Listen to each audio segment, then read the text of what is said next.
Thanks to our First Amendment, which entails us the freedom of speech and of press, we as citizens of the United States of America are given the right to program, publicize, and speak about any issue that concerns us. We as citizens are also given the right to read, watch, and listen. What you wish or do not wish to participate in is your choice. Which leads us to our questions. What do you think of the different programs Braddock has to offer, such as daily news, newspaper, and debate? And are our students restricted in any way? I'm Karen Herzog, and I do television production, and I'm asked to speak about productions and the different ways we are used in the school. And as you know, TV is very important to the school because what we do here is we're going to be doing various shows that are going to be interesting to you students as well as informative. And the daily news, which we do every day, of course, we have different specials on and club news, and I feel it's very important for students to get involved. Thank you. Say whatever they want in the media, but any restrictions that puts in, like in the newspaper or the daily news, like WBHS, I think it's for the student body's good and maybe for the own students' good, you know, because some restrictions are needed in schools, you know, it's not the real world. Catherine LaRusso. As a teacher of journalism, I teach my kids to abide by the First Amendment, to know the freedoms and the rights of the press.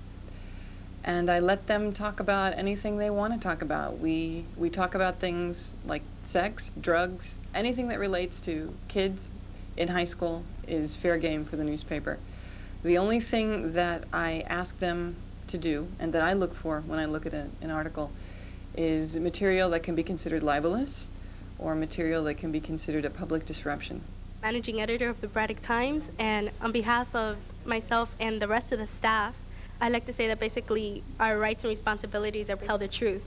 If it affects you, then I guess it's our responsibility and our duty to make sure that you know what exactly is going on in your world. I'm Mr. Dean, the new debate coach, and we have an opportunity in debate to formulate opinions on many controversial issues. We deal with the death penalty, we deal with prostitution, whether letter grades should be abolished, a ban of smoking in all public places. We use the media to prove our points. So we can find arguments that will support a ban on smoking, and then we can go to other media sources and find arguments that will not support a ban on smoking. So we have to be able to use the media in totally different ways and use it to slant what we're trying to argue at one particular point.